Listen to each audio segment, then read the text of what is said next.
पाकिस्तान तहरीक-ए-इंसाफ के MNA और वज़ीर-ए-आज़म इमरान खान के खुसूसी मुशीर अली नवाज अवान कहते हैं कि वीडियो स्कैंडल के जरिए पूरी अदलिया को बदनाम करने की कोशिश की गई है। नवाज लीग ने हमेशा अदलिया को अपने सियासी मकासद के लिए इस्तेमाल किया। लंदन में NTT न्यूज से गुफ्तगू करते हुए उन्होंने मजीद क्या कहा, आइए देखते हैं। जी, हमारे साथ इस वक्त लंदन में PTI के MNA और special adviser to prime minister Imran Khan Ali Nawaz Awan साहब मौजूद है। इनसे पूछते हैं कि ये बताएं सबसे पहले ये टेप की क्या कहानी है, ये जो आजकल चल रहा है कि जी वो कुछ कह रहे हैं हुकूमती पार्टी कह रही है कि इन्वेस्टिगेशन होनी चाहिए, कुछ कह रहे नहीं होनी चाहिए। नहीं, बिल्कुल जी, बिल्कुल होना चाहिए और जज साहब ने उसके ऊपर लेटर भी लिखा है।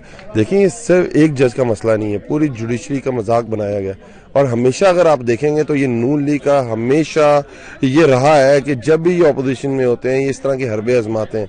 अगर आप देखें जब ये पीपल्स पार्टी की बेनजीर साहब और जरदारी साहब जेल में थे तो आपको याद होगा इन्होंने फोन किया था शहबाज शरीफ साहब ने और मलिक कयूम जो आज उनके भाई और उनकी भाभी और उनका बेटा आज पार्लियामेंट में है, उनको नवाजा गया, आज वो पार्लियामेंट का हिस्सा है और उनको फोन करके कहा गया था कि आपने सजाएं देनी।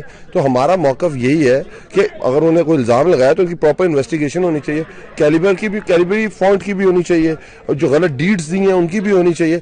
और हमारा मौकफ खान साहब का है क्या, वो कहते क्या है कि देखिए इस वक्त जो हमारे पाकिस्तान का हशर है, अगर पाकिस्तान पे 96 अरब डॉलर का कर्जा है, अगर आप रुपयों में देखें तो 26,000 अरब रुपए का कर्जा जो पिछले इन दो पार्टीज ने लिया हुआ है वो इस कौम ने देना है। 1,41,000 रुपए का कर्जा हर नई बच्चा जो पैदा होता है उसके ऊपर है।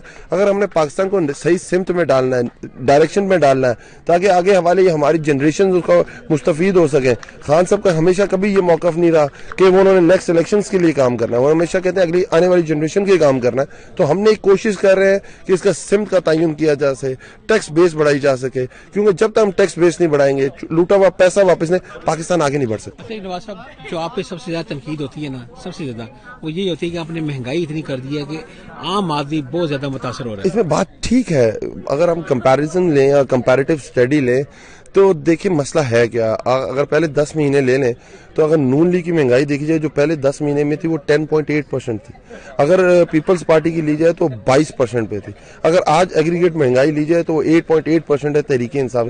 फिर हम फिर भी कहते हैं महंगाई हुई है, ये कोई थ्रेट नहीं है। देखिए ये अब पहले जमहूरी निज़ाम है, उसमें उनका राइट है, पर अब ये देखें कि जब पीपल्स पार्टी की गवर्नमेंट थी कितने नून लीग ने जलसे किए थे, जब नून लीग की गवर्नमेंट थी कितने पीपल्स पार्टी ने जलसे किए थे।